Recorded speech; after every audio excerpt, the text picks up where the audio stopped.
Metals की कर लेते हैं क्योंकि यहाँ पर दबाव फिर से बनता हुआ नजर आया है, चाहे वो जिंक है जो कि 24 महीने के लोज पर है, और जिस तरह के मूव्स हमने जिंक में रादर कॉपर और एल्यूमिनियम में आते हुए देखे हैं वो भी ऑन द वीकर साइड है। कुणाल, मेटल्स पे हम बार बार बात करते हैं लेकिन हर अपटिक पे जो भी हम कॉल आता हुआ देखते हैं, एज ऑफ नाउ भी बिकवाली के साथ कारोबार। Yes, so we have been bearish on metals from last almost 3 months, or finally the metal prices are correcting quite sharply on LME. उसका रीजन बहुत सिंपल है। अगर आप देखेंगे चाइना के जो मैक्रो नंबर्स आ रहे हैं, specially from the realty sector, आज भी अगर आप देखेंगे चाइना में, so real estate sector is reeling very badly. Today also all the real estate stocks are down. So ये जो मेटल्स है इसकी मेजर डिमांड 25 to 30% डिमांड आती है रियल एस्टेट सेक्टर से। जब तक चाइना के रियल एस्टेट सेक्टर में कोई बड़ी रिवाइवल नहीं आती है तब तक मेटल्स का बढ़ना बहुत डिफिकल्ट है और प्राइसेस सेल ऑन राइज की स्ट्रेटेजी ही अडॉप्ट करेंगे। कॉपर में एक डेवलपमेंट है, चिले में कोडेल्को में स्ट्राइक की बातें चल रही है। अगर स्ट्राइक हो जाती है तो कॉपर में एक अपटिक देखने मिल सकती है, but apart from that I am not optimistic about the outlook of metals. तो यहाँ से अगर बेच के भी कारोबार करें तो कुणाल, किस तरह के डाउनसाइड्स देखते हैं आप यहाँ से, और 2, 4, 5% की गिरावट? Yeah, so copper can come down till 705, 700 rupees. Those will be the buying opportunity. But till then, we can see ये जैसे आपने बहुत rightly 3 से 4% की downside और देखने मिल सकती है। I think in that all the negative would be priced in. Jatin, आपका कोई टॉप ट्रेड मेटल्स में?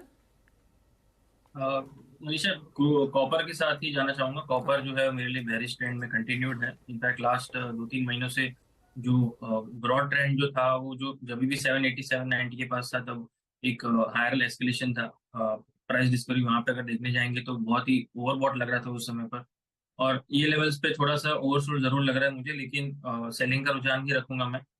लोअर लेवल से बाइंग तो मैं बिल्कुल भी अवॉइड ही करूंगा। 730 735 के रेंज 735 740 की रेंज में सेलिंग प्रिफर्ड है मेरी।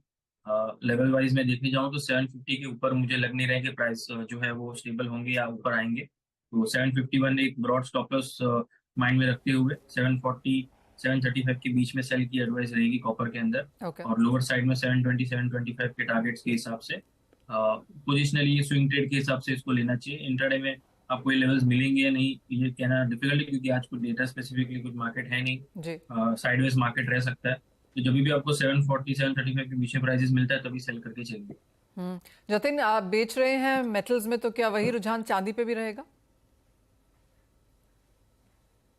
हाँ, मतलब चांदी का भी मार्केट जो है वो ब्रॉडली देखने जाएंगे तो गोल्ड का स्टेबिलिटी जो है उसको फिलहाल असर नहीं कर रहा है। बेस मेटल की जो वीकनेस है वो ज्यादा उसके ऊपर हावी हो रही है, तो चांदी का मार्केट भी डेफिनेटली यहाँ पर वीकनेस जो है और कंटिन्यूड रहना चाहिए।